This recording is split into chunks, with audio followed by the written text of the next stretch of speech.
మనము తిమోతికి వ్రాసిన మొదటి పత్రికను ధ్యానిస్తా ఉన్నాము. ఫస్ట్ తిమోతి చాప్టర్ 1లో ఉన్నాము. లాస్ట్ వర్సెస్‌కి వచ్చాము ఈరోజు. మొదటి అధ్యాయము. మొదటి అధ్యాయంలో కూడా ఆఖరి వచనాలకు వచ్చాము. 18 వచనం నుండి 20 వచనం వరకున్న వాక్యాన్ని నేను చదువుతాను. చదివిన తర్వాత మనము దేవుని వాక్యము విందాము. నా కుమారుడవైన తిమోతి, నీవు విశ్వాసమును మంచి మనస్సాక్షి కలిగిన వాడవై నిన్ను గూర్చి ముందుగా చెప్పబడిన ప్రవచనముల చొప్పున ఈ మంచి పోరాటము పోరాడవలనని వాటిని బట్టి ఈ ఆజ్ఞను నీకు అప్పగించుచున్నాను. అట్టి మనస్సాక్షిని కొందరు త్రోసివేసి విశ్వాస విషయమై ఓడబద్దలైపోయిన వారి వలె చెడి ఉన్నారు. వారిలో హుమెనయును అలెగ్జాంద్రును ఉన్నారు. వీరు దూషింపకుండా శిక్షింపబడుటకై వీరిని సాతానునకు అప్పగించితిని. చదివితే చాలా సింపుల్‌గా ఉన్నట్టు అనిపిస్తుంది గానీ, చాలా కష్టమైనటువంటి వచనాలు అర్థం చేసుకోటానికి. ఆహ్, కేవలం అర్థం చేసుకోటానికి మాత్రమే కాదు గానీ, అర్థం చేసుకున్న అర్థం యొక్క ప్రాముఖ్యతను అర్థం చేసుకోటానికి కూడా కష్టమైన వచనాలు. నేను దీన్ని కష్టంగా చెప్పానా మీకు?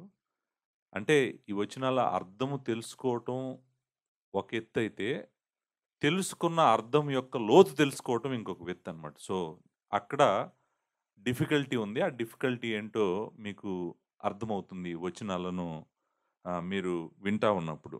ఇక్కడ ఆహ్, వార్‌కి సంబంధించినటువంటి ఒక ఇమేజ్ వాడాడిక్కడ. వార్ అంటే తెలుసు గదా! యుద్ధము అంటే తెలుసు గదా! ఆ యుద్ధము అనేటువంటి మాటని మనం ఎక్కడ చూస్తామంటే, పోరాటము పోరాడవలెను అనేటువంటి మాట మనం చూసాం గదండీ! So, you may wage the good warfare. ఇంగ్లీష్‌లో ఏముంటదంటే, నువ్వు పోరాడాలి.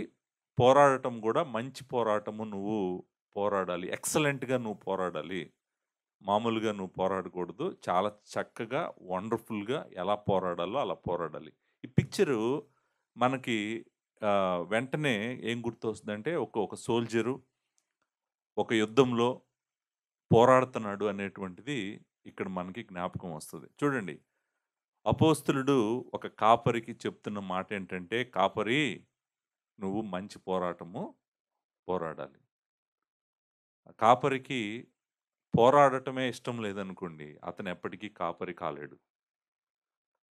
మంచిగా పోరాడలేదనుకోండి, అతను గూడా కాపరి కాలేడు.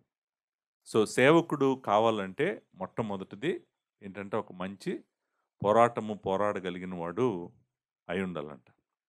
ఇంకొక పిక్చర్ గూడా కింద మనము ఓషన్స్‌లో వాడేటువంటి ఒక పిక్చర్‌ని గూడా మనం ఇక్కడ చూస్తాము. ఓడ బద్దలైపోయిందనేటువంటి మాటను మనం చూస్తాము. సో, ఇది నేవీకి సంబంధించినటువంటి లేకపోతే ఓషన్స్‌కి సంబంధించినటువంటి ఒక పిక్చర్‌ని గూడా మనం ఇక్కడ చూస్తాం. విశ్వాస విషయమై ఓడ బద్దలైపోయిన వారి వలె చెడి ఉన్నారు అనేటువంటిది మనం ఇక్కడ చూస్తాం. అంటే కొంతమంది యొక్క విశ్వాసము ఓడ బద్దలైపోయినట్టుగా వాళ్ళ జీవితము, వాళ్ళ విశ్వాసం మొత్తం బద్దలైపోయిందనేటువంటిది గూడా మనం చూస్తాం. అంతే కాకుండా కొంతమంది మరి దూషిస్తున్నారంట. వాళ్ళు దూషించకుండా శిక్షించబడుటకై వీరిని సాతానునకు అప్పగించెను అనేటువంటి మాట కూడా మనం చూద్దాం. అసలు దూషించటం ఏంటి? ఎవరిని దూషిస్తున్నారు వీళ్ళు? తర్వాత దూషించబడుతున్న వీళ్ళకి శిక్ష రావటం ఏంటి? శిక్షించబడటం ఏంటి? శిక్షించబడటానికి వీరిని సాతానుకు అప్పగించటం ఏంటి? సో, అప్పగించింది గూడా ఎవరు? అపోస్తలుడు అప్పగించాడు. అపోస్తలుడు ఒక ఇద్దరు వ్యక్తులను సాతానుకి అప్పగించాడంట. నేను అప్పగించి తిని అంటున్నాడు గదా! ఆయనే అప్పగించాడంట. అప్పగించాను. ఎందుకు అప్పగించానంటే వీళ్ళు దూషించకుండా ఉండాలని, అంతేగాదు వీరు శిక్షించబడాలని నేను సాతానుకి అప్పగించాను అని చెప్పి ఇద్దరు అబద్ధ బోధకుల గురించి మాట్లాడుతా ఉన్నాడు పౌలు. వాళ్ళిద్దరి పేర్లు గూడా అక్కడ చూసాం గదా మనం. హుమెనేయు అనేటువంటి వ్యక్తి, అలాగే అలెగ్జాందర్ అనేటువంటి వాళ్ళు. వాళ్ళు వాళ్ళ మనస్సాక్షి ఏదైతే వాళ్ళకి చెప్తుందో దాన్ని పట్టించుకోకుండా ముందుకెళ్ళిపోయారంట. వార్నింగ్, వార్నింగ్ అంటున్నా కూడా వార్నింగ్ లేదు, ఏమి లేదు, నేను ఎలానే వెళ్తానని వెళ్ళారంట. వెళ్తే గనక ఆ ఓడ ఎక్కడికెళ్ళాలో అక్కడికెళ్ళకుండా, ఎక్కడికెళ్ళకూడదో అక్కడికెళ్ళి, దేనికి తగలకూడదో దానికి తగిలి ముక్కలు ముక్కలు అయిపోయిందంట. బేసికల్‌గా విషయం అయితే అది. సో, అసలు ఏంటి ఇదంతా? అంటే మనము దేవుని సన్నిధికొచ్చిన పరిశుద్ధులంగా ఈ వచనాలు చదివి 18, 19, 20 వచనాలు చదివి దేవుడు ఒక కాపరిగా నేనేం అర్థం చేసుకోవాలని కోరుకుంటున్నాడు? విశ్వాసులుగా మీరేం అర్థం చేసుకోవాలని కోరుకుంటున్నాడు ఈ వచనాల నుండి? మనందరికీ తెలుసు ఇది ఒక కాపరికి చెప్తున్నాడు. విశ్వాసులకు కాదు చెప్తుంది. కాపరికి చెప్తున్నాడు. కాపరి నువ్వు ఇలా జాగ్రత్తగా ఉండు. ఇదంతా చేయాలి నువ్వు అని చెప్తున్నాడు. సో, దీంట్లో నుంచి విశ్వాసులంగా మనము ఏమి అర్థం చేసుకోవాలి? అసలు ఏం జరుగుతుంది ఇక్కడ చాప్టర్ 1లో అనేటువంటిది మనము ఒకసారి జ్ఞాపకం చూసుకోవాలి. చాప్టర్ 1 మొదటి అధ్యాయము అంతా గూడా ఒకే ఒక పాయింట్ మీద నడుస్తుందండి ఇప్పటి వరకు గూడా. చాప్టర్ 1 అంతా గూడా ఒకే ఒక ప్రాముఖ్యమైనటువంటి విషయం మీద నడుస్తుంది. అదేంటంటే తిమోతికి పౌలు ఏం చెప్తున్నాడంటే, తిమోతి మీ చర్చ్‌లో అబద్ధ బోధ నువ్వు చేయనివ్వొద్దు. మీ చర్చ్‌లో నువ్వు అబద్ధ బోధ చేయనివ్వొద్దు. అదే మెయిన్ పాయింట్. ఎక్కడ మొదలైంది? మూడో వచనం దగ్గర మొదలైంది. మూడో వచనం దగ్గర మొదలయ్యి, ఇప్పుడు గూడా ఇక్కడి వరకు గూడా అదే నడుస్తుంది. టాపిక్ అదే. ఏంటి టాపిక్కు? చూడండి మూడో వచనంలో. నేను మాసిదోనియాకు వెళ్ళుచుండగా, సత్యమునకు భిన్నమైన బోధ చేయవద్దని, కల్పనా కథలను, మితము లేని వంశావళులను, విశ్వాస సంబంధమైన దేవుని ఏర్పాటుతో కాక, వివాదములతోనే సంబంధం కలిగి ఉన్నవి గనుక, వాటిని లక్ష్యపెట్టవద్దని కొందరిని ఆజ్ఞాపించుటకు నీవు ఎఫెసులో నిలిచి ఉండవలనని నిన్ను హెచ్చరించిన ప్రకారము ఇప్పుడును హెచ్చరించుచున్నాను. సో, ఫస్ట్ చాప్టర్ మొదటి అధ్యాయం మొత్తం గూడా పౌలు యొక్క కన్సర్న్ ఏంటంటే, సంఘములో అబద్ధ బోధ చేస్తున్నారు. వాళ్ళని నువ్వు అబద్ధ బోధ చేయనివ్వద్దు. నేను ఇది చదువుతున్నప్పుడు నాకు ఒక మాట, ఒక విషయం జ్ఞాపకం వచ్చింది. అదేంటంటే, ఒకవేళ ఇప్పుడు పౌలు గనక మన సంఘాల మధ్యలో పరిచర్య చేస్తా తిరుగుతున్నాడనుకోండి. సంఘాలలో ఏం బోధిస్తున్నారు, సంఘాలలో ఏం చెప్తున్నారు అనేటువంటిది పౌలు చూసాడనుకోండి. నేననుకుంటాను మొదటి అధ్యాయంలో రాసింది చాలా తక్కువ. ఇంకా స్ట్రాంగ్‌గా, డైరెక్ట్‌గా రాస్తాడేమో అని అనిపించింది. ఎందుకంటే సంఘాలలో ఇప్పుడు సంఘాలలో చెప్తున్నటువంటి అబద్ధ బోధ నేననుకుంటాను ఎప్పుడూ ఎక్కడా జరిగుండదు. అంత భయంకరమైన బోధ, అబద్ధ బోధ సంఘాలలో బోధిస్తున్నారు. వాళ్ళను వెంబడించేటువంటి వాళ్ళు లక్షలకు లక్షలుగా ఉన్నారు. అబద్ధ బోధకుల్ని, అబద్ధ బోధని వెంబడిస్తున్నటువంటి వాళ్ళు లక్షలు లక్షలుగా ఉన్నారు. ఇక్కడ తిమోతికి ఏం చెప్తున్నాడంటే, తిమోతికి 2 విషయాలు చెప్తున్నాడు. మొట్టమొదట నువ్వు అబద్ధ బోధ చేయనివ్వద్దన్నాడు. రెండో పాయింట్ ఏమన్నాడంటే, అబద్ధ బోధకులను తీసి బయటేయి అన్నాడు. నేను బయటేసాను ఆల్రెడీ ఇద్దరిని. ఎవరైనా గూడా అబద్ధ బోధ చేస్తుంటే గనక వాళ్ళని సాతానుకి అప్పగించటమే వాళ్ళని. ఎందుకంటే అబద్ధ బోధ సంఘాన్ని పాడు చేస్తది. సంఘంలో దీన్ని చేయటానికి వీల్లేదు అనేటువంటిది పౌలు చెప్తున్నటువంటి మెయిన్ పాయింట్. సో, మీరు చూడండి. మీరిక్కడ కూర్చున్న దేవుని వాక్యం వింటున్న మీరు, మీలో ఎంతమంది ఈ విషయాన్ని సీరియస్‌గా తీసుకున్నారో నాకు తెలీదు. పాస్టర్ గారు ఎవరేం చెప్తే మనకెందుకులెండి. వాళ్ళు చెప్పిందేదో వాళ్ళు చెప్తారు. మేము చేయాలనుకుందేదో మేము చేస్తాము అనేటువంటి మనసు మీకుందనుకోండి. మీరు నిజంగా సత్యాన్ని కాపాడాలని గాని, సత్యమును ప్రేమిస్తున్నారని గాని నాకనిపించదనమాట.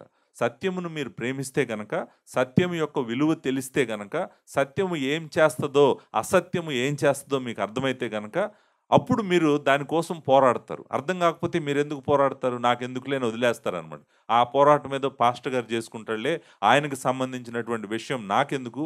నాకేం సంబంధించిన విషయం కాదు అని మీరు అనుకోవటానికి అవకాశం ఉంది. నేను అనుకుంటాను దీని యొక్క ప్రాముఖ్యత ఏంటో నేను తెలుసుకోవాలి. మీకు తెలిసేటట్టు చేయాల్సిన బాధ్యత కూడా నా మీద ఉంది.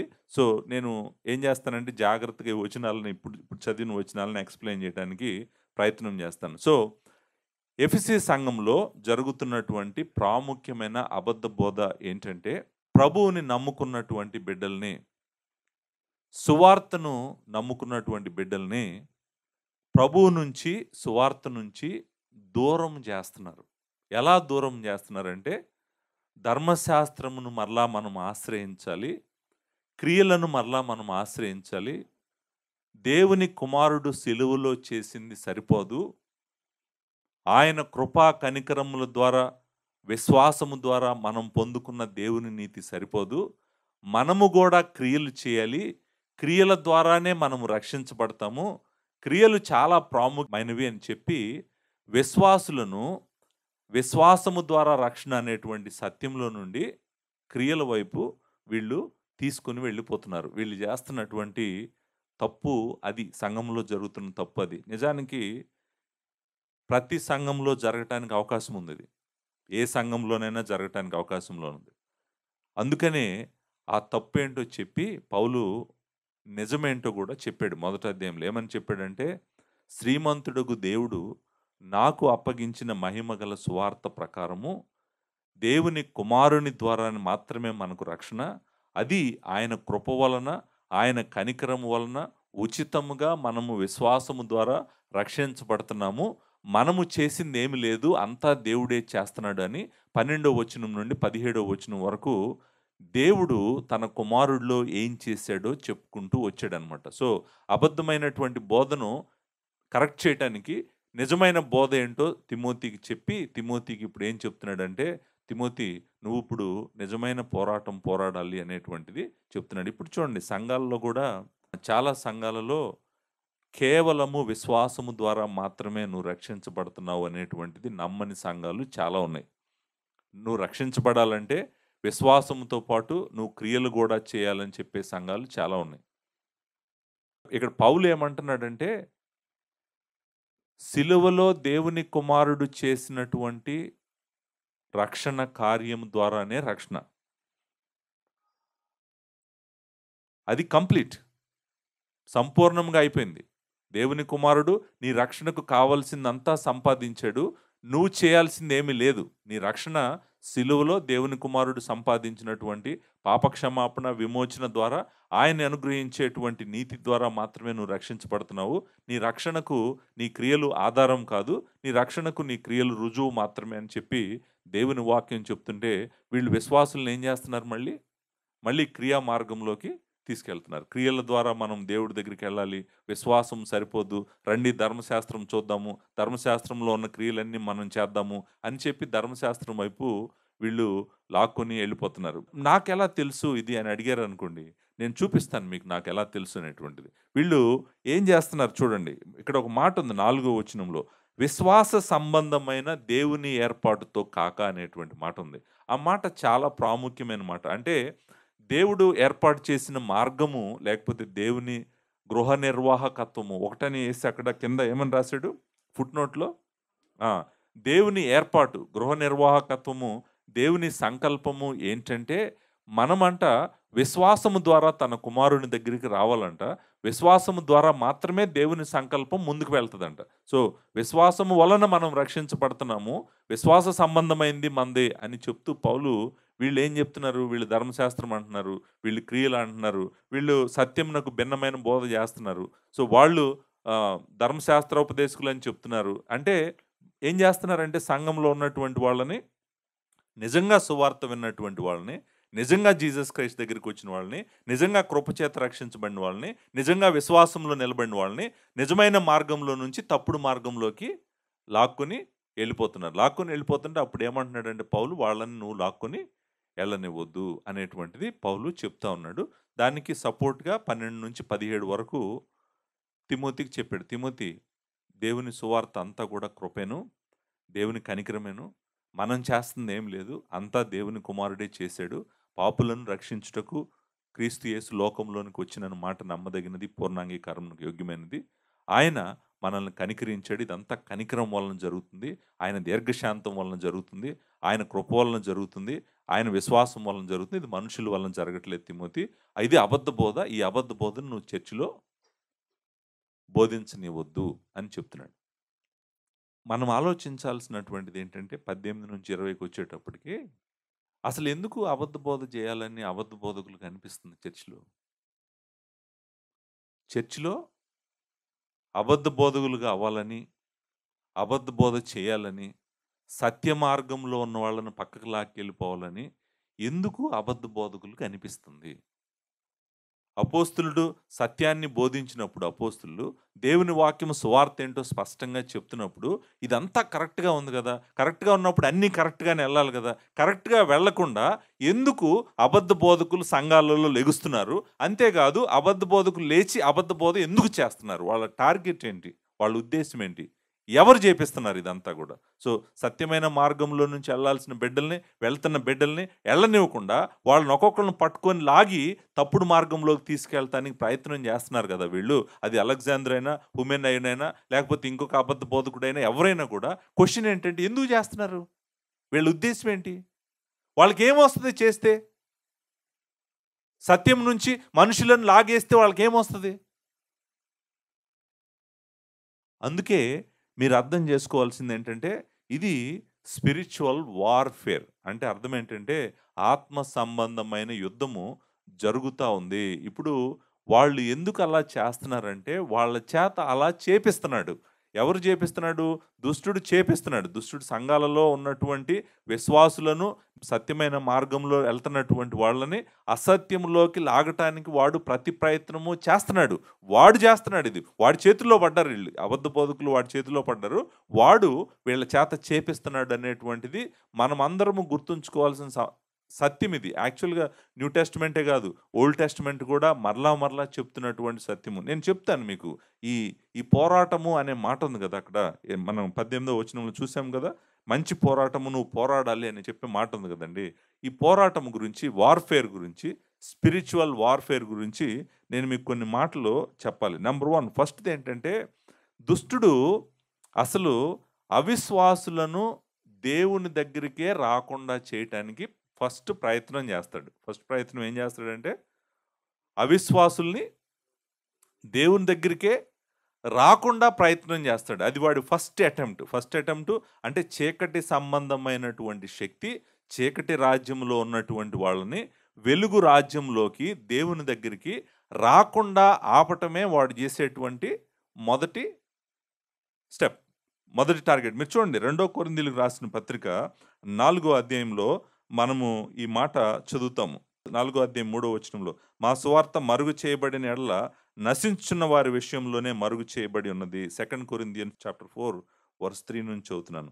దేవుని స్వరూపి అయున్న క్రీస్తు మహిమను కనపరచు సువార్త ప్రకాశము వారికి ప్రకాశింపకుండా నిమిత్తము ఈ యుగ సంబంధమైన దేవత అవిశ్వాసులైన వారి మనోనేత్రములకు గ్రుడ్డితనము కలుగజేసెను. జాగ్రత్తగా చూడండి. అవిశ్వాసులైనటువంటి వారికి లేకపోతే నశించిపోతున్న వారి విషయంలో ఈ యుగ సంబంధమైన దేవత వారి మనస్సు యొక్క నేత్రములకు గ్రుడ్డితనము కలుగజేస్తుంది. ఎందుకు చేస్తున్నాడు? ఎందుకు చేస్తున్నాడంటే వాళ్ళు దేవుడి దగ్గరికి రాకుండా, దేవుని వైపు తిరగకుండా, ఆయన సువార్త యొక్క మహిమ ప్రకాశమును వాళ్ళు చూడకుండా, క్రీస్తును చూడకుండా, సువార్తను చూడకుండా వాళ్ళని ఏం చేస్తున్నాడంటే దేవుడి వైపు తిరగకుండానే వీడు ఆపుతున్నాడంట. ఇది ఫస్ట్ లైన్ ఆఫ్ అటాక్. అంటే అసలు దేవుడి దగ్గరికే రాకుండా చేయగలిగాడనుకోండి, వాళ్ళు దేవునికి దూరంగా ఉంటారనేటువంటి వాడి యొక్క స్ట్రాటజీ. కానీ దేవుని కృప వాడు ఏం చేయలేడు. దేవుని కృప ఎవరిని ఆపలేదు. నేను చెప్పాను గదా! దేవుని దేవుని కృప ఈ సృష్టిలో అన్నిటికన్నా శక్తి గలది. అది ఆయన సంకల్పం నెరవేర్చుకుంటా ఎళ్తది. ఆయన సంకల్పం గలవారి దగ్గరికి ఆయన ఎళ్తాడు. పరిశుద్ధాత్ముడు ఎళ్తాడు. వాళ్ళ మనస్సు యొక్క నేత్రములను వెలిగిస్తాడు. వెలిగించటమే కాదు, మహిమగల సువార్త వైపు, సిలువ వైపు వాళ్ళని తిప్పుతాడు. తిప్పినప్పుడు వాళ్ళని దేవుడిని నమ్ముకుంటారు. వాళ్ళు దేవుని దగ్గరికొస్తారు. మనమందరం గూడా అలానే వచ్చాం. సో, వాడు ఆపగలిగాడా? ఆపలేకపోయాడు. ఆపాలని ట్రై చేసాడు. ఆపగలడా? వాడు ఆపలేడు. వాడి వల్ల కాదు ఆపటానికి. ఎందుకంటే ఇది సార్వభౌమ కృప. అంటే సావరెన్ గ్రేస్ అంటాం మనం ఇంగ్లీష్‌లో. సావరెన్ గ్రేస్‌కి అడ్డేం ఉండదు. దానికి అడ్డేం రాదు. అడ్డొస్తే అన్నీ మింగేస్తదనమాట. సో, అంత పవర్‌ఫుల్ గ్రేసు ఎళ్లి మన హృదయాలను వెలిగించి, మన మనోనేత్రాలను వెలిగించి, మనల్ని ఆయన దగ్గరికి తెచ్చేసుకుంది. ఇప్పుడు ఆడేమంటాడు? అయ్యయ్యయ్యో! నేను చాలా ట్రై చేశాను. ఈళ్ళు దేవుడి దగ్గరికి ఎళ్ళకుండా ఉండాలని. ఈళ్ళేంటి దేవుడి దగ్గరికెళ్ళిపోయారు. ఎట్లా? నెక్స్ట్ స్ట్రాటజీ ఏంటి? Strategy number 2. స్ట్రాటజీ 1 ఏం చేసాడు? అన్‌బిలీవర్స్‌ని దేవుడి దగ్గరికి రాకుండానే ఆపాలని ప్రయత్నం చేశాడు. స్ట్రాటజీ నంబర్ 2 వాడి జీవిత కాలము గూడా మనం దేవుడి దగ్గర ఉన్నంత కాలం గూడా మనల్ని పట్టుకొని మనం దేవుడితో నడుస్తుంటే గనక, మనం దేవుడిని ప్రేమించి, దేవుడిని హత్తుకొని, దేవుడి కోసమే బ్రతుకుతుంటే గనక వాడి దృష్టి మన మీదే ఉంటది ఎప్పుడు గూడా. దేవుడి దగ్గరికొచ్చిన తర్వాత గూడా. నేనేం చెప్పానో అర్థమైందా మీకు? దేవుని దగ్గరికొచ్చేసాము. ఇప్పుడు దేవుడిని ప్రేమిస్తున్నాము. దేవుడిని హత్తుకుంటున్నాము. దేవునితో నడుస్తున్నాము. వాడు తట్టుకోలేడు. దేవుడి దగ్గరికొచ్చామని నమ్మే అవిశ్వాసులని ఆడేం జేయడు. వాళ్ళెటు ఆడి చేతిలోనే ఉన్నారు గదా!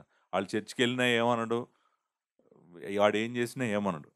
ఎవరైతే దేవుడితో నడవాలి, దేవుడిని ప్రేమించాలి, దేవుని కోసం బ్రతకాలని ప్రయత్నం జేస్తారో, వాళ్ళని మాత్రం ఎక్కడ దొరుకుతాడా అని ఎదురు జూస్తా ఉంటాడనమాట. వాళ్ళని పట్టుకోవాలి. పట్టుకొని పిప్పి పిప్పి జేయాలంటారు గదా! పిండి పిండి పిప్పి పిప్పి జేసి సర్వనాశనం జేసి ఇసిరి అవతల పడేయాలని. వాడు మనల్ని దేవుడి దగ్గరికొచ్చేసిన తర్వాత, దేవుని దగ్గరికొచ్చేసాం గాబట్టి, మన జోలికి రాడని మీరు అనుకుంటున్నారేమో! వాడు అలాంటి వాడు కాదు. వాడు మన జోలికి వస్తానే ఉంటాడు. మన జోలికి వస్తానే ఉంటాడు. మనల్ని ఎక్కడ కొట్టాలో అక్కడ కొట్టడానికి ప్రయత్నం చేస్తానే ఉంటాడు. వాడు డైరెక్ట్‌గా కొట్టకపోయినా గూడా దొంగ దారుల్లో వచ్చి కొట్టాలని ప్రయత్నం చేస్తా ఉంటాడు. కానీ వాడు ఎలాంటి వ్యక్తి అంటే దొరికితే ముక్కలు ముక్కలు చేయాలనే చూస్తాడు మనల్ని. మామూలుగా కాదన్నమాట. నేను మీకు 2 వచనాలు విశ్వాసుల మీదకి ఎలా వస్తాడో 2 వచనాలు చూపిస్తాను మీకు. మీకు అర్థమవుతది. ఇప్పుడు చూడండి. ముందేం రాకుండా ఆపాలని చూసాడు. వచ్చిన తర్వాత ఏం చేస్తున్నాడు? వచ్చిన తర్వాత ఎలాగైనా గూడా మనల్ని నాశనం చేయాలని చూస్తున్నాడు. మీకు గుర్తుందా? ఫస్ట్ పీటర్‌లో నేను చదివాను ఈ వచనము. మీకు గుర్తుందో లేదో? పేతురు రాసిన మొదటి పత్రిక, మొదటి పేతురు 5 నిబ్బరమైన బుద్ధి గలవారై మెలకువగా ఉండుడి. మీ విరోధి అయిన అపవాది గర్జించు సింహమువలె ఎవరిని మృంగుదునా అని వెదుకుచు సింహము వెతుకుతుందంట. సింహము అరే! తప్పిపోయాడు వీడు. నేను మనోనేత్రాలు గుడ్డితనం కలుగజేశాను. నా దగ్గరే ఉంటాడనుకున్నాను. ఏంటి నా దగ్గర లేకుండా ఎళ్ళిపోయాడు. సరే ఎళ్ళిపోతే ఎళ్ళిపోయాడు. ఎక్కడికెళ్తాడు చూస్తాను నేను అని వెతుకుతున్నాడంట ఒక్కొక్కళ్ళ గురించి. ఎలా వెతుకుతున్నాడంటే, ఆ వెతకటం గూడా చాలా ఇంట్రెస్టింగ్ వర్స్. మన విరోధి అయిన అపవాది గర్జించు సింహం వలె ఎవరిని మింగుదునా అని వెతుకుతున్నాడు. అంతేగాని పలకరించి ఎళ్దామన్నది కాదు వాడి ఉద్దేశ్యం. ఎలా ఉన్నావు అని అడిగి ఎళ్దామన్నది కాదు వాడి ఉద్దేశ్యం. చాలా రోజులవుతుంది నిన్ను చూసాను. ఉద్దేశ్యం అది కాదు. దొరికితే అంటే ఇంకంతే. పీసెస్ పీసెసే. సింహం మీ అందరికి తెలుసు గదా! సింహం చేతిలో పడితే ఏమవుతదో మీకు తెలీదు గదా! మీకు తెలుసు కదా! సో, సింహం ఏమన్నా పలకరించి ఎళ్ళటానికి రాదు. సో, మన జీవితాలు నాశనం జేయాలి. మనల్ని నాశనం జేయాలి. మొక్కలు మొక్కలు చేయాలనేటువంటిది ఆ టార్గెట్. వాడు టార్గెట్‌తోనే మన మీదకి వస్తా ఉంటాడు. వెతుకుతా ఉంటాడు. అవకాశం కోసం వెతుకుతా ఉంటాడు. ఎక్కడ దొరుకుతామో చూస్తా ఉంటాడు.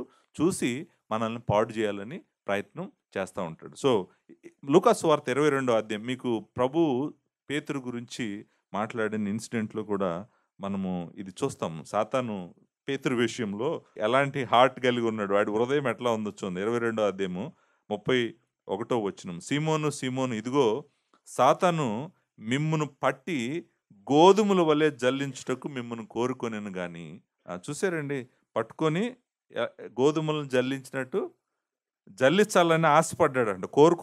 కోరుకున్నాడు. కానీ మీ నమ్మిక తప్పిపోకున్నట్లు నేను నీ కొరకు వేడుకొంటినన్నాడు. చూడండి ప్రభువు నిజంగా ఆయన ప్రార్థన మనల్ని దుష్టుడి నుంచి ఏం చేద్దాం అనుకున్నాడు? మనల్ని జల్లెడించాలనుకున్నాడంట. అంటే వాడి టార్గెట్ చూడండి ఏ లెవెల్‌లో ఉందో మన మీద.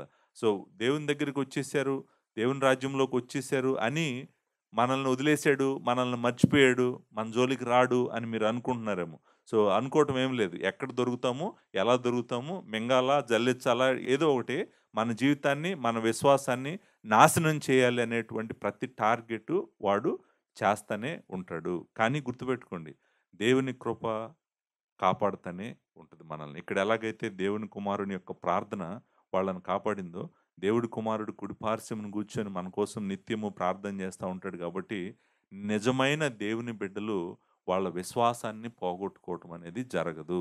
వాళ్ళు ఎన్ని కష్టాలొచ్చినా యోబు జీవితంలో ఏమడిగాడెళ్లి? యోబు విషయంలో అదే జరిగింది గదా! నేను జల్లెడ పడతాను, మింగేస్తాను, పిండి పిండి చేసేస్తాను, పిప్పి పిప్పి చేసేస్తాను, ముక్కలు ముక్కలు చేసేస్తానన్నాడు. సరే చెయ్యి అన్నాడు. చేస్తే ఏం జరిగింది? దేవుని కృప కాపాడలేదా యోబుని? దేవుని కృప యోబుని గూడా ఇక్కడ అదే అంటున్నాడు. ఏంటంటే, నీ నమ్మిక తప్పిపోకున్నట్లు నేను నీ కొరకు వేడుకుంటున్నా. ఫెయిత్. నీ నమ్మకం అంటే ఏంటి? విశ్వాసం. నీ విశ్వాసాన్ని కాపాడమని నేను వేడుకున్నాను. నీ విశ్వాసాన్ని దేవుడు కాపాడతాడు. సో, మన మీదకి గర్జించు సింహం వలె వాడు వచ్చినా గూడా ఆహ్, మనము నిబ్బరమైన బుద్ధి గలవారమై ఉండి దేవుడిలో నడుస్తా ఉంటే మనల్ని ఏం చేయలేడు. వాడు ఎంత పెద్ద సింహమైనా అయ్యుండొచ్చు. మనల్ని ఏం చేయలేడు. ఎందుకంటే దేవుని కృప మనల్ని కాపాడుతూనే ఉంటదనమాట. సో, ఇప్పుడు 2 ఏరియాల్లో మీకు అటాక్ చూపిచ్చాను నేను. పోరాటము. మనం పోరాటంలో ఉన్నామనేటువంటిది మీరు నమ్మలేదనుకోండి, నేనిప్పుడు చెప్పే వచనాలు మీకు అర్థం గాదు. అరే! పోరాటం ఏంటి? తిమోతి పోరాడతాడంట, మనం అందరం రెస్ట్ తీసుకుందాం. లేకపోతే పాస్టర్ గారు పోరాడతారంట, మనకెందుకు? మనకు సంబంధం లేని పోరాటం ఇదని అనుకుంటున్నారేమో. అలా ఏం లేదు. మనమందరము పోరాటంలో ఉన్నాము. కొంతమందికి తెలుసు ఉన్నామని, కొంతమందికి తెలీదు ఉన్నామని. కొంతమంది ఇదేంటి? ఎవరో ఇక్కడ నన్నింత పొడిచారని ఎతుక్కుంటున్నాడు. ఆల్రెడీ ఆడే పొడిచాడు. వాళ్ళకి తెలియని కూడా తెలీదు. అరే! ఈడు పొడుస్తాడని కూడా తెలీదు. ఈడు సింహంలాగా వాడి చెయ్యి ఎక్కడో పడింది వాళ్ళ మీద. ఆల్రెడీ కేకలు పెడుతున్నారు. ఇదేంటి నేను ఎవరిని ఏమనలేదు. ఈ దెబ్బ ఎలా నాకు తగిలిందంటే అదిగో వాడేసిన దెబ్బ అది.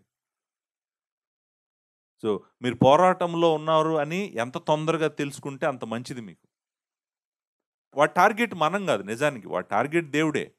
మనము ఆయన వైపు నిలబడ్డాం గాబట్టి, ఆయనతో ఉన్నాం గాబట్టి, ఆయనతో ఎళ్తున్నాం గాబట్టి మన ఎనకాల వస్తున్నాడు. డైరెక్ట్ మనం గాదు వాడి టార్గెట్. వాడి టార్గెట్ ఏంటంటే మన విశ్వాసాన్ని పాడు చేయాలి. మనం దేవుడిని వదిలేసేటట్టు చేయాలి. మనం దేవుడిని తిరస్కరించి దేవుడి నుంచి దూరంగా ఎళ్ళేటట్టు చేయాలి. అప్పుడు వాడు సంతోషిస్తాడు. వాడికి మహిమొస్తదనమాట. మనము దేవుడితో ఉండి, దేవుడిని హత్తుకొని, దేవుడిని ప్రేమిస్తా, ప్రార్థన చేస్తా, ఆయన కోసం కష్టపడి పని చేస్తుంటే వాడికి ఇంకా కోపమొస్తుంటది. ఇంకా కోపమొస్తుంటది. ఇంకా అగ్రెసివ్‌గా ఉంటాడనమాట మన మీద. అందుకే మీరెప్పుడు గుర్తుపెట్టుకోండి. కాపరి గురించి ఎప్పుడు ప్రార్థన చేయాలి. ఎందుకంటే, కాపరి మెయిన్ టార్గెట్ వాడికి. ఆడికి ఎప్పుడు ఎక్కడ లాగేసి ముక్కలు, ముక్కలు చేద్దాం. అతను దేవుడితో నడవటం కాకుండా ఎంతమందిని దేవుడితో నడిపిస్తాడా? ఏమనుకుంటున్నాడు ఇతను? అనేటువంటి టార్గెట్ ఎప్పుడు కాపరి మీద వీడికి ఉంటదనమాట. పరిశుద్ధుల ప్రార్థనలో దేవుని కుమారుని ప్రార్థన కాపరిని, సంఘాన్ని కాపాడుతా ఉంటదనమాట. కాబట్టి మీరు ఈ యుద్ధంలో మీరున్నారు అనేటువంటిది మీరు గుర్తుంచుకోండి. ఎప్పటికి మర్చిపోవద్దు. నంబర్ 3 మూడో స్టెప్. ఇప్పుడు స్ట్రాటజీ 1 అయిపోయింది. స్ట్రాటజీ 2 అయిపోయింది. మూడోది వాడు కుటుంబాలని అటాక్ చేయాలని చూస్తాడు. ఇప్పుడు ఇండివిడ్యువల్స్ అయిపోయారు. Next level of attack ఎక్కడికెళ్తాడు?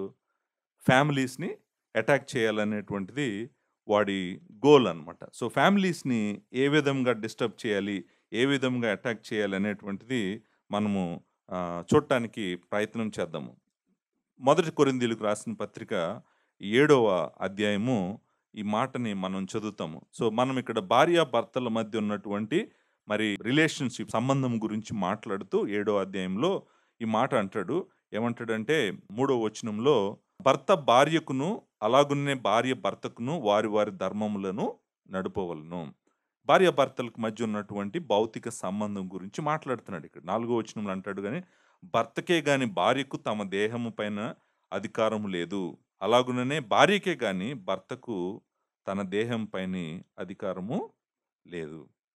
చూడండి ఇక్కడ ఒక మాట ఉంది 5వ వచనంలో. ప్రార్థన చేయుటకు మీకు సావకాశము కలుగునట్లు కొంతకాలము వరకు ఉభయుల సమ్మతి చొప్పుననే తప్ప ఒకరినొకరు ఎడబాయకుడి. మీరు మనస్సు నిలుపలేకపోయినప్పుడు సాతాను మిమ్మును శోధింపకుండునట్లు తిరిగి కలుసుకొనుడి. చూసారండి? యాక్చువల్‌గా వైఫ్ అండ్ హస్బెండ్ మధ్య ఉన్నటువంటి ఫిజికల్ రిలేషన్‌షిప్‌లో కూడా వస్తున్నాడు ఈడు. ఈడు ఎలాంటోడో చూడండి.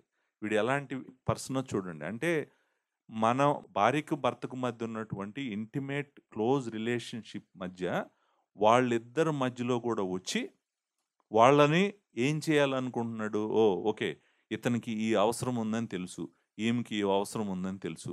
వీళ్ళని ఎలా నేను డిస్టర్బ్ చేయగలను? వీళ్ళ జీవితాలు నేను ఎలా పాడు చేయగలను?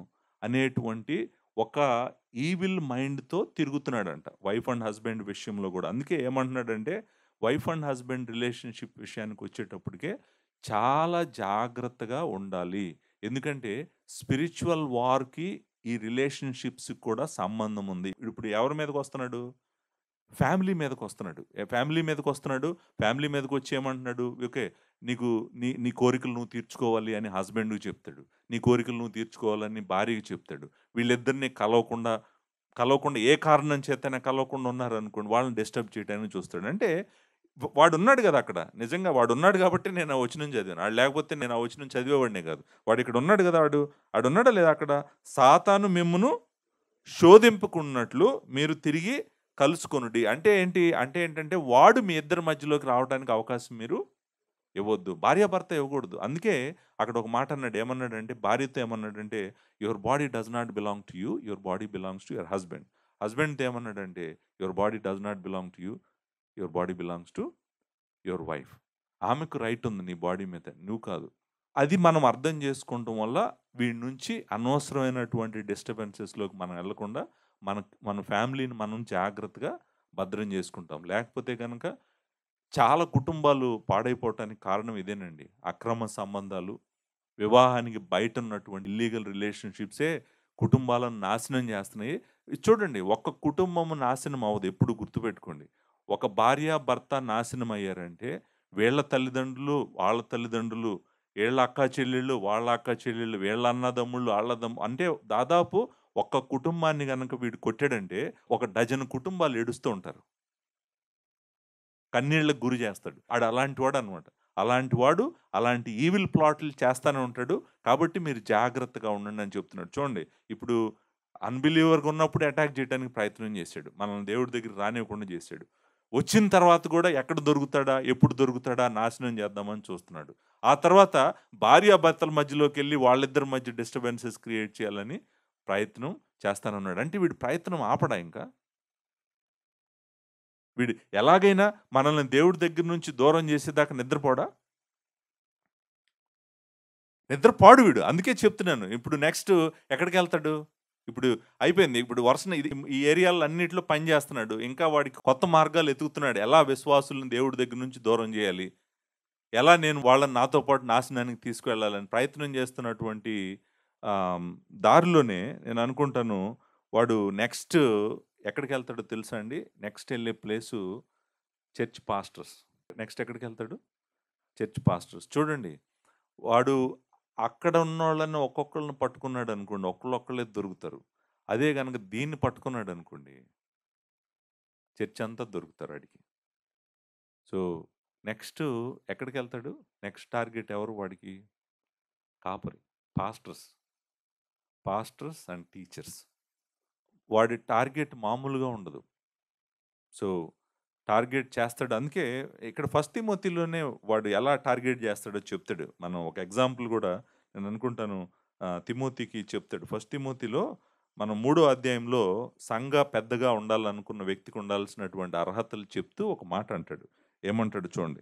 అతను కొత్తగా సంఘానికి వచ్చిన వాడై ఉండకూడదంట. మొదటి తిమోతి మూడో అధ్యాయం 5వ వచనంలో ఎవడైనను తన ఇంటి వారికి ఏలనెరకపోయిన యెడల అతడు దేవుని సంఘం ఎలాగ పాలించునని క్వెషన్ మార్క్ తర్వాత అతడు గర్వాంధుడై అపవాదికి కలిగిన శిక్షావిధికి లోబడకుండునట్లు క్రొత్తగా చేరిన వాడై ఉండకూడదు. పాస్టర్ లేకపోతే ఎల్డర్ అవ్వాలనుకుంటే గనక కొత్తగా వచ్చినవాడు, కొత్తగా చేరినవాడు లేకపోతే కొత్త విశ్వాసి అయి ఉండకూడదు. కొత్తగా దేవుడిని నమ్ముకున్నవాడే ఉండాలి. అంటే స్పిరిచ్యువల్ మెచ్యూరిటీ లేకపోతే ఏం జరుగుతుందంటే వాడు గర్వాంధుడే. ఎందుకంటే ఇది బాధ్యతతో కూడిన అధికార స్థానం ఇది. ఆ అధికార స్థానం నాకు అధికారం వచ్చింది అని గర్వాంధుడు అవటానికి అవకాశం ఉంది. గర్వాంధుడై ఓకే.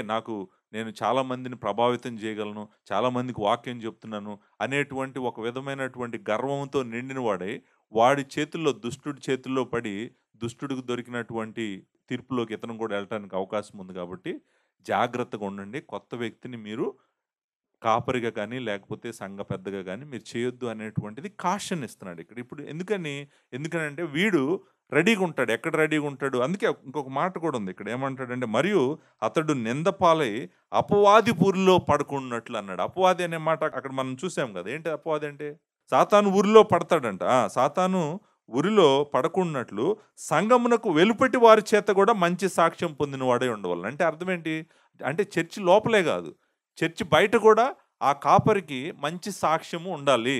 నేను సంఘం లోపల చాలా మంచిగుంటాను. సంఘానికి బయటెళ్లి అడిగారనుకోండి, మీ పాస్టర్ గారు ఎలాంటోడండి? అమ్మో! మీ పాస్టర్ గారు చాలా దారుణమైనోడండి. పెద్ద మోసగాడండి. లేకపోతే అన్ని అబద్ధాలు చెప్తాడండి. సంఘానికి బయటున్నటువంటి వాళ్ళు కాపరి గురించి అలాంటి సాక్ష్యం ఇచ్చారనుకోండి, అలాంటి వ్యక్తిని నువ్వు చర్చిలో పాస్టర్‌గా చేయకూడదు. పాస్టర్ గారు రానివ్వకూడదు. ఎందుకంటే అతను అపవాది చేతుల్లో ఉన్నాడు. అపవాది చేతుల్లోనే పని చేస్తుంటాడు. అతను పని చేసినంత కాలం అపవాది చేతుల్లోనే పని చేస్తుంటాడు కాబట్టి నువ్వు రానివ్వద్దు. ఇప్పుడు చూడండి, వాడు పుల్పిట్ కోసం ట్రై చేయడంటారా? మీరు అనుకుంటున్నారా పుల్పిట్ కోసం ట్రై చేయడని? మీకు అనిపించట్లేదు ట్రై చేస్తున్నాడు. అన్ని విధాలు ట్రై చేస్తున్నాడు. గట్టిగా ప్రయత్నం చేస్తున్నాడు. ఇదొక్కటి గనక కంట్రోల్‌లో తీసుకున్నాడంటే చాలామంది జీవితాలను ఆడు కంట్రోల్‌లోకి తీసుకుంటాడు అనేటువంటిది మీకు అర్థమవుతుంది గదా! చూడండి నిద్రపోవట్లేదాడు. Step by step. ఎవరు దొరుకుతారా? ఎలా దొరుకుతారా? వీళ్ళని ఎలా లాగేసేయాలా? అని చెప్పి వాడు ప్రయత్నం చేస్తానే ఉన్నాడు. ఇప్పుడు ఇంకొక స్టెప్పు వాడు చేసేటువంటి ఇంకొక స్టెప్ ఏంటో నేను చెప్తాను. నేను ఆల్రెడీ మీకు ఇంతకుముందు చెప్పాను. సంఘంలో ఉన్నటువంటి కాపరులను పాడు చేయటం మాత్రమే కాకుండా, సంఘాల మధ్యలోకి అబద్ధ బోధకుల్ని, అబద్ధ ప్రవక్తల్ని, అబద్ధ అపోస్తుల్ని సంఘాల మధ్యలోకి వదులుతుంటాడంటండి. నేను సెకండ్ పీటర్ చెప్పాను. పేతురు రాసిన రెండవ పత్రిక మూడో అధ్యాయం అంతా కూడా అబద్ధ బోధకుల గురించే చెప్పాను నేను. అబద్ధ ప్రవక్తల గురించే మీకు చెప్పాను. చాలామంది అబద్ధ ప్రవక్తల్ని, చాలామంది అబద్ధ బోధకుల్ని సంఘాల్లోకి విడిచిపెడతా ఉంటాడంట. మనం ఈ ట్రూత్‌ని వాడు చేసేటువంటి పాపాన్ని సెకండ్ కొరింథియన్స్ చాప్టర్ 11 ఒకసారి చూద్దామండి. రెండో కొరింథీయులు రాసిన పత్రిక 11వ అధ్యాయము ఇక్కడ యాక్చువల్‌గా 11థ్ చాప్టర్ మొత్తం గూడా దగ్గర దగ్గర వాడు చేసేటువంటి స్ట్రాటజీస్ గురించే మాట్లాడుతా ఉంటాడు. మాట్లాడుతూ ఒక మాట అంటాడు చూడండి 11వ అధ్యాయము రెండో వచనంలో, "దైవాసక్తితో మీ ఎడల ఆసక్తి కలిగి ఉన్నాను. ఎందుకనగా పవిత్రురాలైన కన్యకను ఒక్కడే పురుషునికి అనగా క్రీస్తునకు సమర్పింపవలెనని మిమ్మును ప్రదానము చేసితిని గాని" చేసితిని గాని ఏం జరిగింది? జాగ్రత్తగా వినండి. ఇప్పుడు సంఘాన్ని ఎలా పాడు చేయాలని ప్రయత్నం చేస్తున్నాడు చూడండి. అంటాడు, "సర్పము తన కుయుక్తి చేత హవ్వను మోసపరిచినట్లు మీ మనస్సులను చెరపబడి క్రీస్తు ఎడలనున్న సరళత నుండియు, పవిత్రత నుండియు ఎట్లైనను తొలగిపోవునేమోనని భయపడుచున్నాను." చూడండి ఏమంటున్నాడు చూడండి. చర్చి యొక్క true love and true devotion must always be to the lord. మన కోసము నిత్యత్వాన్ని విడిచిపెట్టి మన రూపము దాల్చుకొని సిలువలో ప్రాణం పెట్టినటువంటి ప్రభువుకే మన ప్రేమంతా ఇవ్వాలి. మన హృదయం అంతా ఇవ్వాలి. ఆయనను ప్రేమించకుండా, మన హృదయం అంతా ఆయనకి ఇవ్వకుండా, మనల్ని ఎలాగైనా గూడా లాగేయాలని వీడు ప్రయత్నము చేస్తానే ఉంటాడు. ఆ ప్రయత్నంలో ఈ స్ట్రాటజీలో ఒక భాగమే సంఘాలలో కాపరులను పట్టుకోవడంతో పాటు అబద్ధ బోధకులను సంఘాలలోకి విడిచిపెడతాడంటండి. అబద్ధ బోధ చేసేటువంటి వాళ్ళని. ఆ విషయము మనము ముందుకు వెళ్తే కనపడతది. మీరు 13వ వచనం, 14వ వచనం, 15వ వచనం చూద్దాం. అదే అధ్యాయం 11వ అధ్యాయమే 13వ వచనం. ఎలయనగా అట్టివారు క్రీస్తు యొక్క అపోస్తులుల వేషము ధరించుకొని వారయుండి దొంగ అపోస్తులను మోసగాండ్రకు పనివారనై ఉన్నారు. దొంగ అపోస్తులు మోసగాండ్రై ఉన్నారంట. చూడండి, క్రీస్తు యొక్క అపోస్తులు వేషం ధరించుకొని వస్తారంట. ఇది ఆశ్చర్యం కాదు అంటున్నాడు. ఏంటంటే దొంగోళ్ళు వస్తారు సంఘాల్లోకి, అబద్ధ బోధకులు వస్తారు, వాళ్ళు అపోస్తులు వస్తారు, వాళ్ళు క్రీస్తు యొక్క అపోస్తులమని చెప్తారు అనేటువంటిది ఆయన ఏమంటున్నాడు, నేనేం ఆశ్చర్యపోవట్లేదు అంటున్నాడు పౌలు. ఎంత క్లియర్గా ఉన్నాడు చూడండి పౌలు. సాతాను తానే వెలుగు దూత వేషం ధరించుకొనుచున్నాడు గనుక వాని పరిచారకులను నీతి పరిచారకుల వేషము ధరించుకొనుట గొప్ప సంగతి కాదు. అర్థమైందండి? వాడి పరిచారకులు వేషం వేసుకుంటారంట. నీతి పరిచారకులు వేషం వేసుకొని మన మధ్యలో తిరుగుతా ఉంటారంట. అది పెద్ద గొప్ప విషయం ఏమి కాదు. వారి క్రియల చొప్పున వారి అంతము కలుగును. మీకు గుర్తుందో లేదో, అబద్ధ ప్రవక్తల గురించి, అబద్ధ బోధకుల గురించి కొత్త నిబంధనలో దాదాపు అన్ని పుస్తకాలు చెప్తున్నాయి. మత్తయి సువార్తలో ప్రభువు చాలా సార్లు చెప్పాడు. అబద్ధ బోధకులు వస్తారని, అబద్ధ ప్రవక్తలు వస్తారని, వాళ్ళ జీవితాలు ఎలా ఉంటాయో ప్రభువు చాలా స్పష్టంగా చెప్పాడు. ప్రభువు చెప్పాడు. తర్వాత అపోస్తులు కూడా చెప్పారు. సో, నెక్స్ట్ స్టెప్ ఏంటి వాడిది? సంఘాల మధ్యలోకి ఎవరిని వదులుతాడు? అబద్ధ బోధకుల్ని, అబద్ధ ప్రవక్తల్ని సంఘాల మధ్యలోకి విడిచిపెడతాడు. వాళ్ళొచ్చి ఏం చేస్తారు? వాళ్ళొచ్చి సంఘాలలో ఉన్న విశ్వాసులను ఎలా నాశనం చేయాలో అలా నాశనం చేస్తారు. అసలు కొన్నిసార్లు కొంతమంది జీవితాలు మళ్ళీ తిరిగి కట్టుకోలేని విధంగా నాశనం చేస్తారు. ఎందుకంటే వాళ్ళ టార్గెట్ అదే. వాళ్ళ టార్గెట్ ఏంటి? అబద్ధ బోధకుల యొక్క టార్గెట్ ఏంటి? వాళ్ళకేం కావాలో అది కావాలి. సంఘాలలో విశ్వాసులు నరకానికి పోతే వాళ్ళకెందుకు? వాడే నరకానికి పోతున్నాడు. వాడు నరకానికి పోతే అందరిని నరకానికి తీసుకెళ్ళటంలో వాడికి పెద్ద విషయమేం గాదు. భూమి మీద నేను నీకు ఇస్తానన్నాడు వాడు. వీడిస్తానంటే నేను పని చేస్తాను నీకోసం అన్నాడు. ఏం పని చేయమంటావంటే, ఏం పని చెప్పి అబద్ధం చెప్పు అన్నాడు పుల్పిట్‌లో నుంచి. లక్షల లక్షల సబ్‌స్క్రైబర్స్ ఉన్నారు అబద్ధ బోధకులకి. అంతా అబద్ధమే. వాళ్ళు చెప్పేది అంతా మోసమే. వాళ్ళ మాట వింటున్నారు మనుషులు.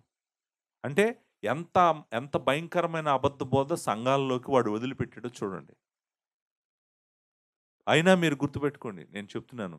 దేవుని బిడ్డల్ని దేవుని కృప కాపాడుతూనే ఉంటది.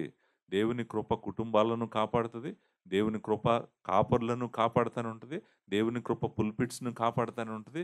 దేవుని కృప సంఘాలను కూడా కాపాడుతూనే ఉంటది. దేవుని కృపను దాటి ఆడేమి వెళ్ళలేడు. కాకపోతే వాడు ఏం చేయట్లేదు, మెదలకుండున్నాడు, సైలెంట్‌గున్నాడు, మన చర్చిలో లేదని మీరు మెదలకుండా ఉంటున్నారేమో, మీరు మెదలకుండా ఉన్న టైంలోనే వాడొస్తాడు. సైలెంట్‌గా ఉన్న టైంలోనే మీరు అలర్ట్‌గా లేకపోతేనే వాడొస్తాడు. సంఘాల్లోకి వచ్చి, సంఘాల్లో బోధించకూడని బోధను వాడు బోధిస్తా ఉంటాడు. ఇంకొకటి కూడా ఆడు చేస్తాడు. ఏం చేస్తాడో చెప్పమంటారా అండి? అసలు దొంగ సంఘాలే పెడతాడు. అసలు చర్చే దొంగ చర్చ్ అది. ఇప్పుడు దొంగ బోధకులను వదలటం వేరేది. ఇప్పుడు అసలు చర్చే దొంగ చర్చ్ అది. అది చర్చ్ కాదు. చర్చ్ అనే పేరు ఉంటది దాంట్లో. కానీ అది అసలు అది క్రీస్తుకు సంబంధించినటువంటి చర్చ్ కాదు. అలాంటి చర్చిలు కొన్ని వేల చర్చిలున్నాయి ఇప్పుడు భూమి మీద. భయంకరంగా ఉన్నాయన్నమాట. అన్ని అబద్ధ చర్చిలే. కాకపోతే మన బైబిల్ వాడతారు వాళ్ళు. మన దేవుని వాక్యాన్ని వాడతారు. తర్వాత దీంట్లో ఉన్న పదాలు వాడతారు. దీంట్లో ఉన్న ప్రార్థన వాడుతుంటారు. అంతే వాడుకుంటుంటారు గానీ, అసలు ఆ చర్చికి, దేవుని రాజ్యానికి, నిత్య జీవానికి ఏ సంబంధం లేనటువంటి సంఘాలను గూడా వాడు స్థాపిస్తాడు. వాడు స్థాపిస్తాడు. అబద్ధ బోధని బోధిస్తూనే ఉంటాడు. చూడండి, అబద్ధ బోధ గురించి నేను మీకు చెప్పాల్సిన అవసరం లేదు. కల్ట్స్ ఉన్నాయి గదండీ! యెహోవా సాక్షులని, మార్మోన్స్ అని వాళ్ళ గురించి అయితే నేను మీకు చెప్పాల్సిన అవసరం. ఆళ్ళందరూ ఎవరు? ఎక్కడి నుంచి వస్తున్నారు ఆళ్ళందరూ? ఎందుకు వస్తున్నారు ఆళ్ళందరూ? వాళ్ళందరూ ఎందుకు వస్తున్నారంటే అందరి టార్గెట్ ఏంటంటే ఒకటే. నిత్య జీవానికి నడుచుకొని వెళ్తున్నటువంటి ఈ యాత్రికుడిని పట్టుకొని, లాగి నరకం వైపు తీసుకెళ్ళాలి. అది జరుగుతుంది సంఘంలో. ఇంత జరుగుతా ఉన్నప్పుడు, ఇంత యుద్ధము, పోరాటము జరుగుతా ఉన్నప్పుడు, ఫస్ట్ లైన్ ఆఫ్ డిఫెన్స్‌లో మొట్టమొదట ఈ యుద్ధంలో నిలబడేది ఎవరు? ఈ యుద్ధంలో నిలబడేది ఎవరో చెప్పమంటారండి? సంఘ కాపరులే. సంఘ కాపరులే. సంఘాన్ని మరి కాపాడాల్సింది ఆళ్ళే గదండీ! గొర్రెలనన్నిటిని గూడా దేవుడు వాళ్ళ కేర్‌కి అప్పగించాడు గదండీ! సంఘంలో సంఘాన్ని నడిపించేటువంటి కాపరుల మీదకే బాధ్యతంతా వస్తదనమాట. మీరు నేను అబద్ధ బోధ గురించి చెప్తుంటే మీలో కొంతమంది అనుకోవచ్చు, ఎందుకు పాస్టర్ గారు చాలా సార్లు మీరు 2 పేతురు అంతా చెప్పారు గదా!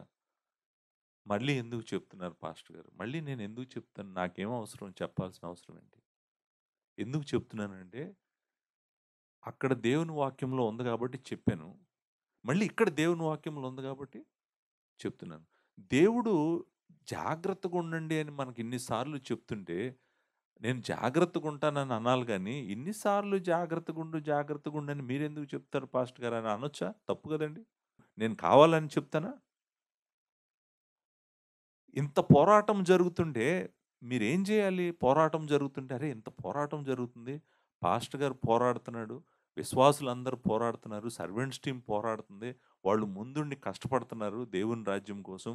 అయ్యో! నేను దేవునికి ప్రార్థన జేస్తాను. దేవుడు తన దాసులను కాపాడాలని, సంఘాలను పవిత్రంగా ఉంచాలని, అబద్ధ బోధ కింద పడిన వాళ్ళని కాపాడమని నేను ప్రార్థన జేస్తాననేటువంటి ఈ ఆత్మీయ యుద్ధమంతా చూడగలిగినటువంటి ఆత్మీయ కన్నులు దేవుడికి మీకివ్వాలని ప్రార్థన జేస్తున్నాను.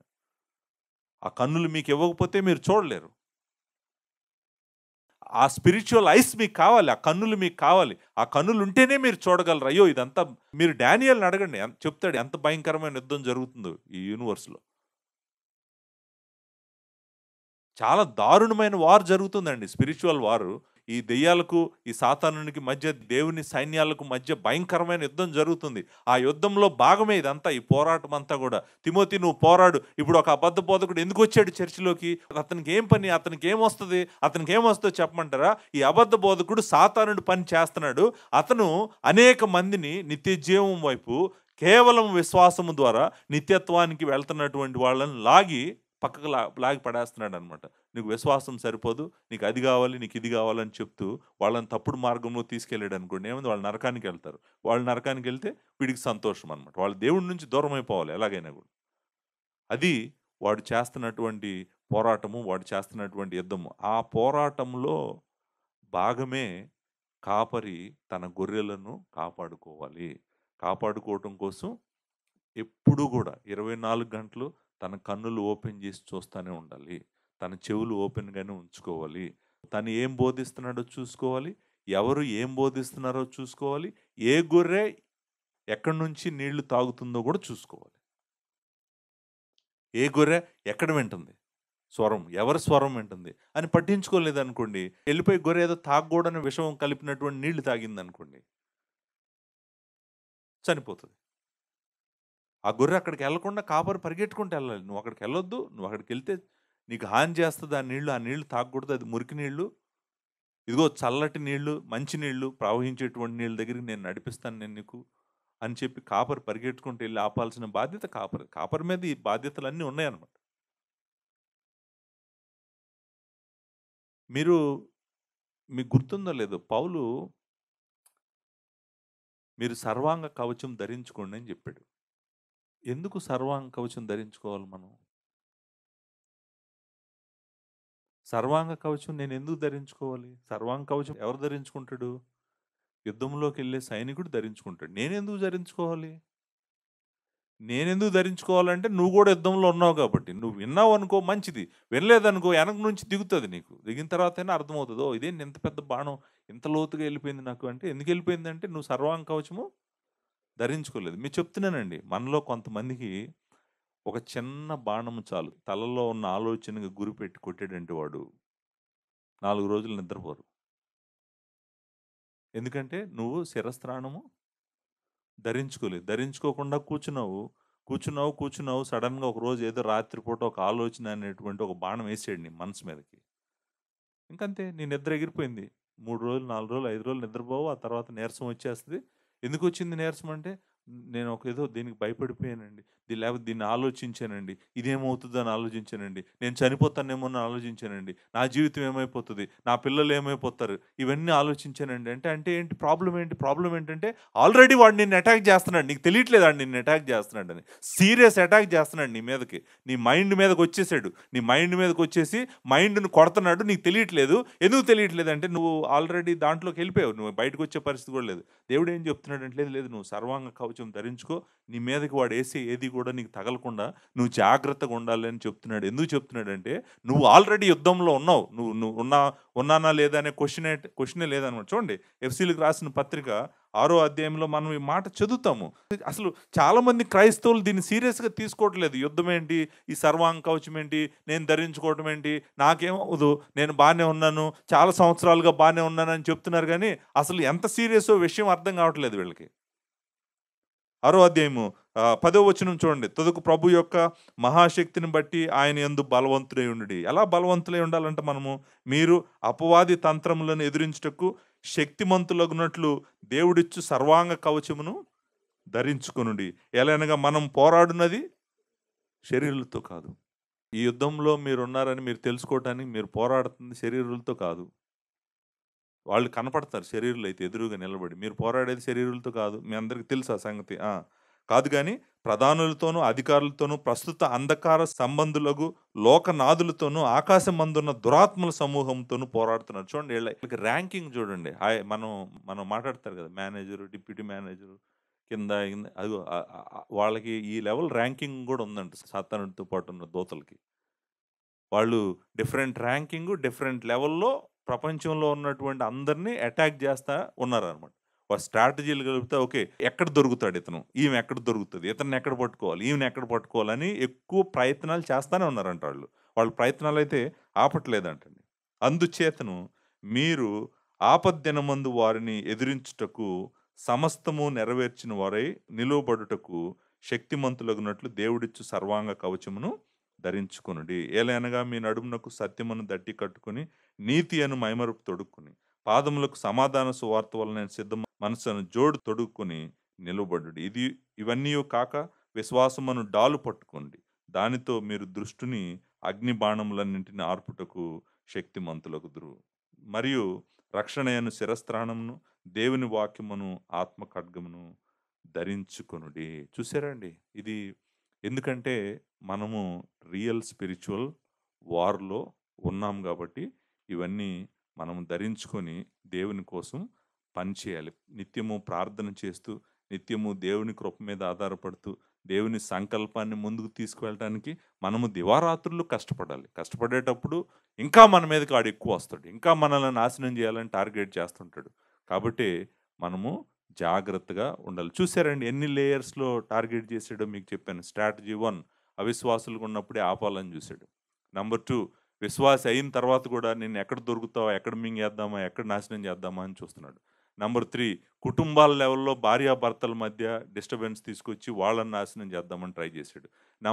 స్ట్రాటజీ నంబర్ 4 సంఘంలో పెద్దలుగా, పాస్టర్లుగా వచ్చి సంఘాలను, పుల్పిట్లను ఆక్యుపై చేయాలని చూస్తున్నాడు. నంబర్ 5 సంఘాల మధ్యలోకి దొంగ బోధకుల్ని, దొంగ అపోస్తుల్ని, దొంగ ప్రవక్తలను వదిలిపెట్టాడు. నెక్స్ట్ అసలు కొత్త చర్చిలే పెడుతున్నాడు. అబద్ధ చర్చిలు. వాడి టార్గెట్ అంతా ఏంటంటే, ఎవరు దేవుడి దగ్గరికి రాకూడదు. వచ్చిన వాళ్ళు దేవుని దగ్గర ఉండకూడదు. వాడి ప్రయత్నము ఆపడు. మీరు గుర్తుపెట్టుకోండి. దేవుని కుమారుడు వచ్చేంత వరకు, దేవుని రాజ్యంలోకి మనం వెళ్ళేంత వరకు వాడి ప్రయత్నము ఆపడు. వాడు ప్రయత్నం చేస్తానే ఉంటాడు. కాబట్టి ప్రతి తరములో గూడా కాపర్లు జాగ్రత్తగా ఉండాలి. విశ్వాసులు జాగ్రత్తగా ఉండాలి. దీంతో ఈరోజు నేను చెప్పాలనుకుంటున్న మెసేజ్ ఇంట్రడక్షన్ అయిపోయింది. నెక్స్ట్ వీకు నేను ఆ వచనాలను వర్ణిస్తాను. ఇప్పుడు మీకు అర్థమవుతది. ఈ వచనాల యొక్క తీవ్రత ఏంటి అనేటువంటిది, ఈ వచనాలు ఎంత ప్రాముఖ్యమైనటువంటివి మీకు అర్థమవుతుంది. సో, దయచేసి మీరు మన సంఘం గురించి ప్రార్థన చేయండి. మీ గురించి మీరు ప్రార్థన చేసుకోండి. అన్నిటికన్నా ప్రాముఖ్యంగా మరి పరిచర్య చేస్తున్నటువంటి మా గురించి, సర్వెంట్స్ టీమ్‌లో ఉన్నటువంటి అందరి గురించి మీరు ప్రార్థన చేయండి. మీరు మెలకువగా ఉండండి. మెలకువగా ఉండండి. మీరు సర్వాంగ కవచము మీరు ధరించుకోండి. మీరు యుద్ధంలో ఉన్నారన్న సంగతి మీరు ఎప్పటికీ మర్చిపోకండి. మర్చిపోకుండా దేవుని కోసం మనం గొప్ప కార్యాలు చేసేవాళ్ళుగానే ఉండాలి. భయపడకండి. ఎందుకంటే దేవుని కృపను దాటి వాడు ఏం చేయలేడు. దేవుని అధికారాన్ని, దేవుని శక్తిని దాటి వాడు చేయగలిగిందంతా గూడా దేవుని అనుమతితోనే ఆడు చేయగలడు. లేకపోతే ఆడేం చేయలేడు. సో, మనకు ఆఖరికి రాత్రి మనం చక్కగా నిద్రపోవటానికి కారణం ఏంటంటే, దేవుడు సార్వభౌముడు. సాతాను పైన, దురాత్మల పైన గూడా ఆయన సార్వభౌముడు. అందరి పైన ఆయన సార్వభౌముడు. ఆయన అందుకే సార్వభౌమాధికారి అని మనం ఆయన్ని పిలుస్తాం కాబట్టి, ఎవ్వరు ఏమి చేయలేరు. ఆయన సంకల్పమే ఆఖరికి నెరవేరుతుంది. దేవుని విస్తారమైన కృప మీ అందరికీ తోడుగా ఉండుగాక. Thank you very much.